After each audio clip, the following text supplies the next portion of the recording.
Pessoal, hoje é dia de novidades na DC e temos uma notícia muito boa envolvendo o filme do Superman, porque aconteceu essa matéria da Variety que divulgou o lucro que o filme do Superman teve no cinema. E olha, é um lucro que supera vários sucessos da DC lá na época do DCEU. E vamos aproveitar e fazer um balanço final da bilheteria do filme do Superman. O filme tá chegando nos seus últimos dias, não deve ultrapassar aí 620 milhões. Além disso, tem novidades do filme do Cara de Barro, porque olha, parece que o filme do Cara de Barro vai realizar um velho sonho dos fãs do Batman. E por fim, vamos conversar sobre a tabela mata-mata do torneio DC KO. Adversários do Batman definidos, hein? Muito bem, gente, tem muito assunto nesse vídeo, roda a abertura e vamos lá!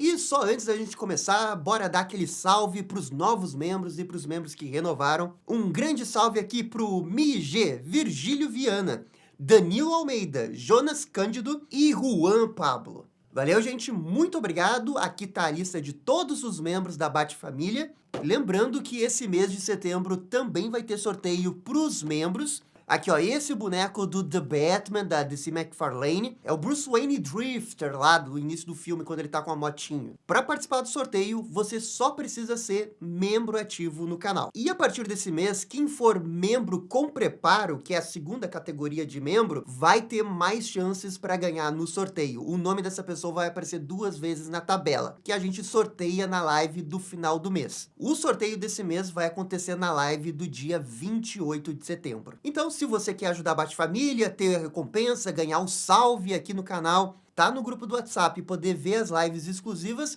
é só virar membro. Valeu, gente? E também muito obrigado para todo mundo que já é membro. Muito bem, vamos começar falando sobre o filme do Superman e o lucro que o filme conseguiu durante a sua run no cinema, segundo a Variety. A reportagem aponta que o filme do Superman conseguiu um lucro de 125 milhões de dólares. E olha só, a bilheteria do filme do Superman tá prestes a alcançar 615 milhões. Atualmente está em 614 milhões na bilheteria mundial, sendo que na bilheteria dos Estados Unidos é 353 milhões e internacional 260. Primeira coisa que a gente precisa reconhecer é que um lucro de 125 milhões é muita coisa. Não é pouca coisa, mesmo que o filme tenha feito aí 600 milhões, o que talvez não seja um número de encher tantos olhos assim, um lucro de 100 milhões é sim. Você vai contar nos dedos todos os filmes da DC que fizeram um lucro maior de 100 milhões. Não dá 10, gente. Com esse lucro, eu acho que dá pra dizer que Superman é o tal do smash hit, né, que tanto querem dizer que o filme do Superman é. 125 milhões de lucro, pra mim é um smash hit. Agora, a gente tem que entender que essa é uma reportagem, não é a visão final da empresa. Esses números sim mudam, porque o balanço final dos filmes obviamente ainda não foi feito, mas de qualquer jeito é bem impressionante que o filme de Superman tem mais de 100 milhões de lucro, fazendo 614 milhões de bilheteria, e ainda não contabilizando a receita do digital, que também é uma outra receita muito importante. Esses dados estão considerando apenas o tempo que ficou no cinema. Eu acho que para vocês terem uma dimensão, a gente pode comparar com o lucro de outros filmes da DC. Eu consegui essa tabela aqui que mostra o lucro de todos os filmes da DC, só que o problema dessas tabelas é que elas nunca são oficiais da Warner. É bem provável que esses números não estejam 100% corretos, mas eles devem ser aproximados. Então assim, ó, o Homem de Aço fez 43 milhões de lucro.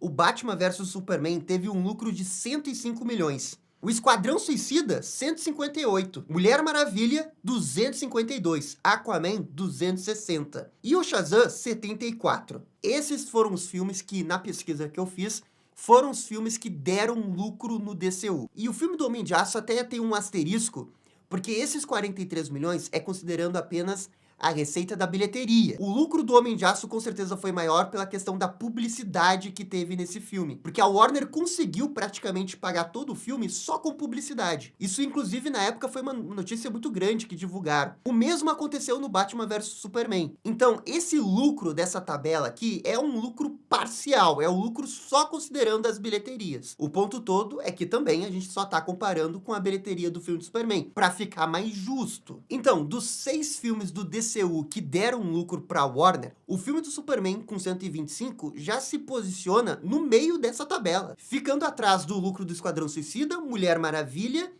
e Aquaman. Ah, Gabriel, mas eu não tô entendendo. Como é que o filme do Superman tem esse lucro com uma bilheteria de 614, sendo que ele custou 200? Vocês lembram quando eu falei lá atrás, antes do filme do Superman sair, que para um filme dar lucro em Hollywood, você tem que multiplicar o orçamento dele em 2,5 vezes ou 3. É só que essa relação, ela varia um pouco dependendo da relação da bilheteria internacional com a bilheteria dos Estados Unidos. Como o filme do Superman foi muito bem na bilheteria dos Estados Unidos, a margem de lucro da Warner é maior, porque ela fica com uma porcentagem maior com a bilheteria dos Estados Unidos. No mercado internacional, essa margem flutua dependendo do país. É por isso que, para os estúdios de Hollywood, é sempre mais negócio fazer uma bilheteria maior em casa. Agora, assim, importante dizer que todo esse negócio do lucro é da fonte da reportagem. Eu tentei fazer alguns cálculos para ver como que eles chegaram nesse lucro, mas eu não consegui chegar.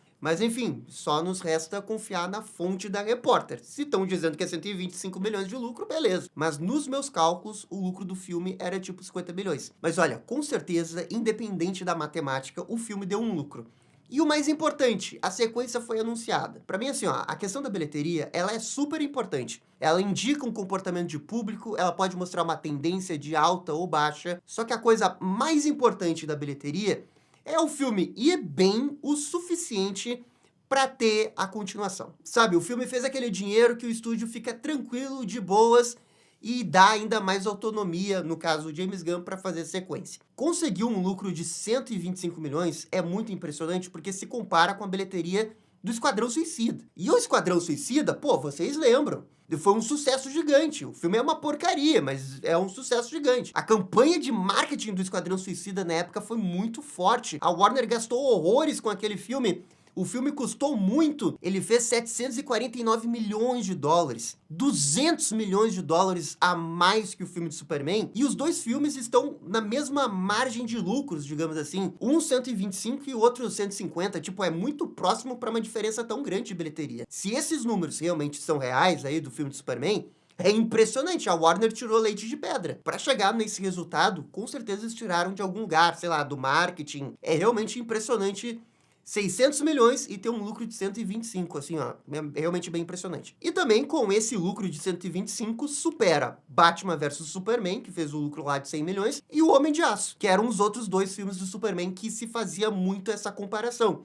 Na questão de lucro, ele superou. Com toda certeza, seu Zaslav está muito satisfeito com esse resultado financeiro. Zaslav entende de dinheiro. Se a tabelinha tiver verde ali, ele vai estar sorrindo demais. Tá tudo de boas pro seu Zaslav, ele vai continuar dando continuações pro James Gunn. Beleza, vamos seguir aqui pro próximo assunto, que é Cara de Barro. Bem, as gravações estão acontecendo em Liverpool, e teve um negócio que chamou a atenção das imagens vazadas do cenário de Gotham, que é a questão das roupas que os personagens estão utilizando e também algumas vitrines de lojas de Gotham, porque nas vitrines as lojas estão vendendo roupas de inverno e as próprias pessoas ali que a gente está vendo das gravações estão usando roupas mais pesadas, ou seja, é um período de frio em Gotham City. E aí, bem, vocês conhecem fã do Batman, né? O fã do Batman ama ver Gotham City na neve. Esse é o sonho do fã do Batman, um filme do morcego que tem neve, que dá todo aquele clima, como tem no Batman Returns, como tem numa cena lá do Esquadrão Suicida, pra quem não se lembra. Neve é um negócio que sempre combina com Batman. Arkham Origins também. Como esquecer do Arkham Origins? Agora, importante dizer, não é porque eles estão no frio que vai ter neve automaticamente. Eles podem estar no outono, podem estar no início do inverno, mas, né, quem sabe, durante o filme a gente não veja uma nevezinha para dar aquele clima. Todas as imagens que estão vazando dos cenários, das gravações, mostram prédios muito legais de Gotham. É que não tem jeito, né? Liverpool já é uma Gotham da vida com aqueles prédios maravilhosos, e sempre que eles gravarem lá, vai chamar a atenção. Só imagina, esses prédios góticos maravilhosos, com neve pesada no chão, as ruas brancas. Ah, seria demais. Semana passada a gente comentou sobre uma coincidência de uma locação que eles fizeram no The Batman com Cara de Barro, e que tudo aquilo gerou uma mega discussão, né? Ah, o The Batman tá no universo do DCU. E a gente aqui argumentou que, bem, gente, não é porque eles estão gravando no mesmo lugar que necessariamente dentro do mundo ali do filme vai ser o mesmo lugar, porque aquele prédio no universo da Batman era a prefeitura. No universo do Cara de Barro, o que se dizia é que era o Tribunal de Justiça. E agora, na última semana, surgiu a foto da tal da prefeitura do DCU. E vejam só que a prefeitura de Gotham realmente não tem nada a ver com a prefeitura do universo da Batman. Eu sei que isso não vale pra nada, mas pelo menos isso tira o argumento daquela galera que tá tentando ver conexão do universo da Batman com um Cara de Barro, sendo que não tem ou são apenas coincidências, justamente porque eles estão gravando na mesma cidade. São prédios góticos maravilhosos, você não vai querer utilizar para fazer a sua Gotham gótica? O filme já tem um orçamento muito baixo. E aí vocês querem escolher prédio para não ser o mesmo? Complicado também, né? Bem, vamos falar de outra imagem vazada do set de filmagens do Cara de Barro. E olha, atenção, porque isso, sei lá, pode ser um spoiler para algumas pessoas. Então cuidado se você não quer spoilers. Mas bem, surgiu essa imagem aqui de uma pessoa segurando um jornal de Gotham, e a reportagem de capa diz que o Matt Hagen morreu. Primeira coisa importante, confirmado realmente que o Cara de Barro do filme é o Matt Hagen. Já se esperava por isso, pelas informações lá do Apocalypse Horseman, mas enfim, tá 100% confirmado. Agora, quando que a imprensa vai saber que o Matt Hagen morreu? E em que momento isso pode acontecer no filme? Será que no primeiro momento que ele sofreu o tal do acidente, a imprensa, a população vai achar que ele morreu e logo depois ele vai aparecer vivo com o rosto desfigurado? Ou essa manchete que ele morreu é depois que ele tá com o rosto desfigurado? E aí todos podem pensar que ele morreu, enquanto que, na verdade, ele tá vivo e ele virou o Cara de Barro. Eu acho que pode ser essa segunda opção. Na verdade, isso me deixa um pouquinho mais de esperança de ter mais monstro Cara de Barro ao longo do filme. E sabe, não ser aquele tipo de filme que leva 1h30 pra ele virar o Cara de Barro, com aparência de monstro e tudo mais. Mas vamos ser sinceros, né? Muito difícil ele virar Cara de Barro em 15 minutos de filme. Com certeza aí vai levar tipo 1 hora pra gente ver ele, quem sabe virando outras pessoas, se transformando. Eu acho, se eu fosse apostar. Bem, de qualquer jeito, a notícia também confirma que o Matt Hagen é um ator famoso, pô, o cara é capa do jornal, e que a população da cidade vai achar em algum momento que ele morreu. Teve também essa cena vazada aqui do Cara de Barro meio que brincando com a sua sombra, e na internet surgiu comparações, né, que era tipo Nosferatu, uma cena que tem no Nosferatu, ele tava fazendo exatamente a mesma pose. E eu achei legal, uma referência um pouco obscura, digamos assim. Não é tão obscura assim, porque Nosferatu é um clássico do cinema. Eu tô achando que essa cena da sombra, ela pode ser bem legal se é o Matt Hagen conversando com ele mesmo. E aí o filme fica alternando, né? Ele conversando com a sombra, daí a sombra muda de voz, né? Porque daí é o Cara de Barro falando com o Matt Hagen. Acho que isso poderia ficar bem legal. Acho que isso poderia dar uma ótima cena. Enfim, eu achei uma ideia legal e eu queria compartilhar porque eu acho que isso aumenta um pouquinho o meu hype. Não muito, porque eu ainda não boto muita esperança nesse filme, tá? Mas, ok, pelo menos parece que eles estão tentando, não estão fazendo de qualquer jeito aí. Beleza, seguindo aqui pro próximo assunto, que é a grande saga da DC do final do ano, o DCKO, e foi divulgado a tabela do mata-mata do torneio. Lembrando, né, que vai acontecer esse torneio da DC, todos os heróis contra todo mundo, os heróis contra os heróis, para no final alguém tentar enfrentar o Darkseid. Eu vou destacar aqui alguns duelos que a gente vai ter nessa primeira fase. Superman versus Giganta. E quem ganhar desse duelo vai enfrentar a Power Girl ou o Capitão Átomo. É assim, ó, eu acho impossível o Superman não avançar aqui. O Superman vai passar e eu tô achando que ele vai enfrentar o Capitão Átomo. Aqui, ó, do outro lado da tabela, a gente tem Mulher Maravilha contra o Starro. Ah, essa é fácil, né? Mulher Maravilha vai passar. Mas a parte mais legal é quem ela vai enfrentar no duelo seguinte. Porque a gente vai ter Lobo contra Homem Borracha. E o Homem Borracha nessa HQ vai ficar com uma faixa vermelha na cabeça. Cara, esse duelo, Lobo contra Homem Borracha, é um duelo muito irado, na verdade. Power scaling na veia, assim, ó. Os dois são muito poderosos, mas eu acho que o Lobo passa. E aí sim, pô, na fase seguinte, Mulher Maravilha versus Lobo. Foda demais, muito... Cara, a ideia desse torneio é muito legal. Ah, Gabriel, mas cadê o Batman? Tá, o Batman aqui, ó, ele vai enfrentar a Safira Estrela. Assim, é um duelo equilibrado, não tem favorito, mas eu acho, né, que o Batman passa. Até porque, se a gente olhar o próximo adversário, ele tá muito armado pra ser alguma coisa envolvendo o Batman. Porque quem passar desse duelo vai enfrentar Capuz Vermelho ou Damian Wayne. Cara, na boa, você realmente acha que vão colocar a Safira Estrela pra enfrentar o Capuz Vermelho ou o Damian? Eu acho que não, sabe? Pô, eu realmente acho que não. Acho que o Batman vai passar desse duelo e depois vai enfrentar o Capuz Vermelho. E também tem outros duelos muito legais que vai acontecer nessa primeira fase. Aqui, ó, Lex Luthor contra Black Lightning. Jay Garrick contra Mulher Leopardo. Guy Gardner contra Nuclear. Nuclear, né? Nuclear, com certeza. Etrigan contra Supergirl. Zatanna contra Grande Barda. Cara, Zatanna tem chances de chegar numa semifinalzinha aí, né? No mínimo semifinal. Ah, Gabriel, eu tô muito hypado pra essa HQ, mas quando é que ela começa? A HQ vai sair em outubro, no início de outubro. E claro que assim que sair, a gente faz um vídeo na Batcaverna. Tô muito empolgado pra ler essa saga, gente. Vocês não têm noção. Fazia muito tempo que eu não ficava empolgado pra uma saga com uma ideia tão legal na DC. Mas enfim, galera, essas são as novidades de hoje da DC.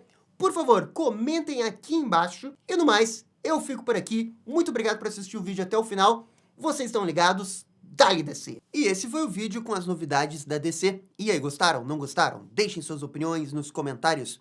E se curtiram o vídeo, deixa aquele joinha e inscreva-se no canal para ficar sabendo absolutamente tudo sobre Batman. Obrigado, gente. Até a próxima. Tchau, tchau.